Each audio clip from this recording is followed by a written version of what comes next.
Right, boys, have a seat. Phil's just getting stuff sorted, but just have a little seat. What can you remember about what we talked about, what is it, 3 weeks ago, 2 weeks ago?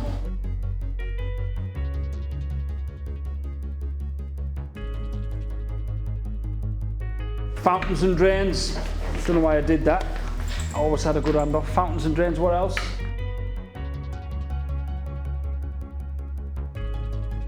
So masculinity, to me, it means being who you are, being strong, being brave. If you're masculine, you're just powerful. Courage. Being brave and sticking up for yourself. Just to be brave and to help people. Masculinity means to support each other and be strong.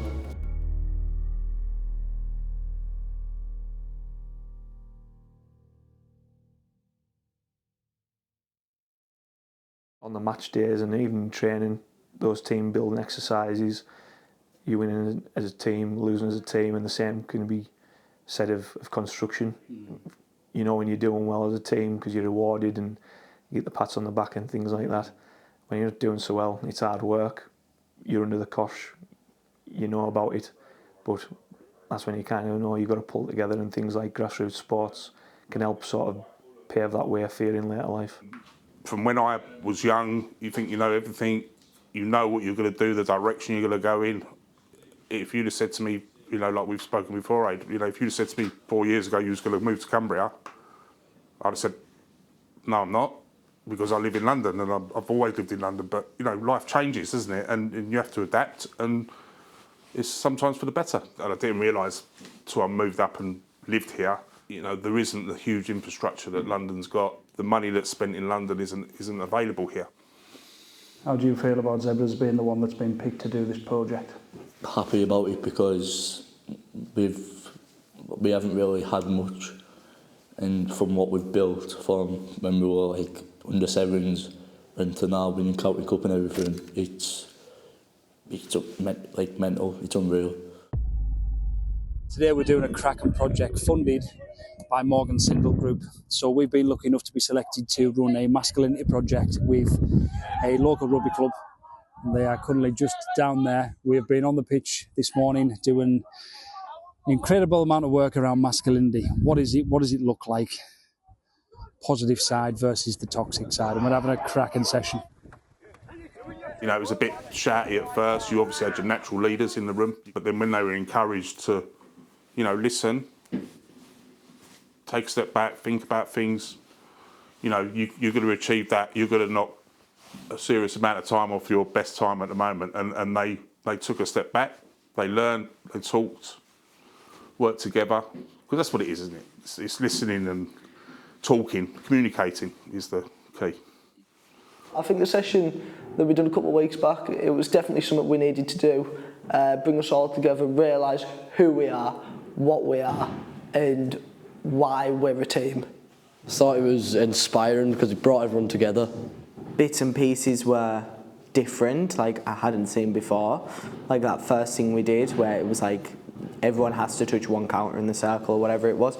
It was different. It wasn't like sit down, talk for ages. We were actually getting up and down and doing things, which I actually didn't mind. I think they really kicked on when we give them time to reflect. Absolutely, yeah.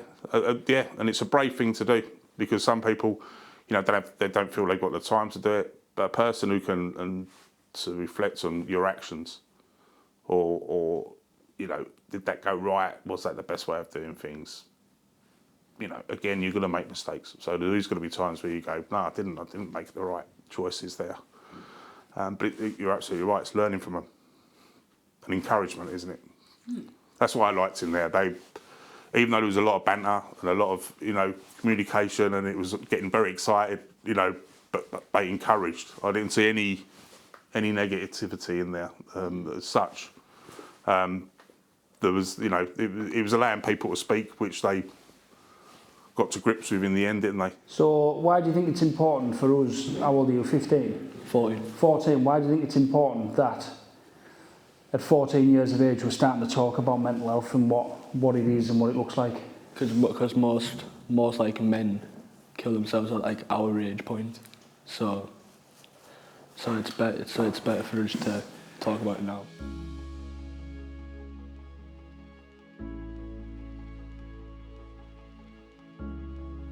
The thing that stuck out for me was your statistic about the rate of suicide in this area, in the West Cumbrian area, against the national average. That kind of sat with me. Can be quite a difficult area to grow up in terms of opportunity. We don't have the sort of same facilities and resources that we maybe would in cities. So yeah, I can kind of see why, you know, you can end up going down the wrong kind of path, seeking a life that maybe you wouldn't have imagined for yourself. Everything doesn't always go as planned, and you've got to build and if something goes wrong, you have to build up your courage to try it again and again until it goes right. I've been in construction for 35 years, just over, and it's changed massively. You know, if you showed any empathy, any compassion, it was a sign of weakness. I am going in the right direction, the way I deal with situations. You know, before it would just be that explosion of, not rage as such, but, you know, frustration, anger. It was my wife who when we first met, we met on site, and she was the first one that said to me, you know, you start screaming and shouting, you've lost the argument.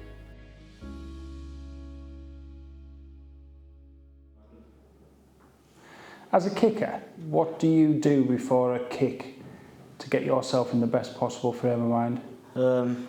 Take my time, make sure I do everything right, and just like think about what if it goes over instead of what if it doesn't. And if it doesn't, what's next? Just focus on the next thing.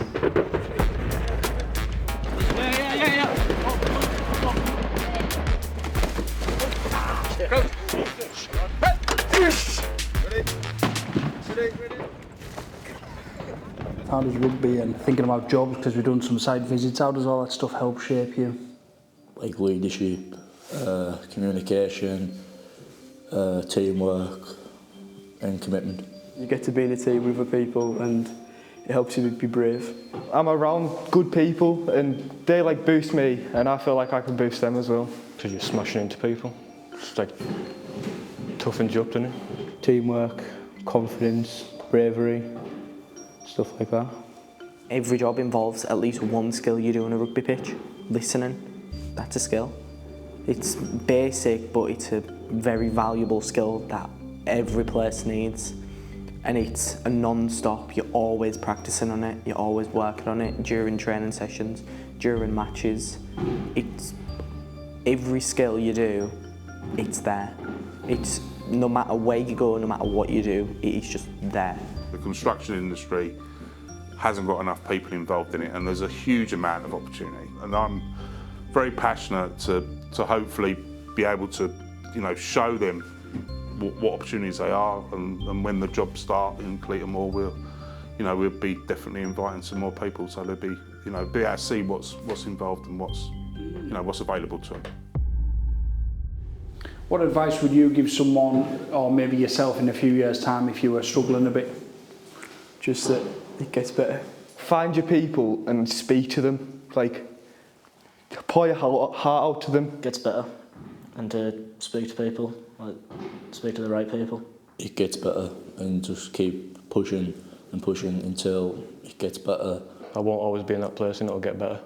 Take a step back, and once you've calmed yourself down, you've took that step back, push yourself again. Walk away from the situation. Stick in and achievement comes down the line.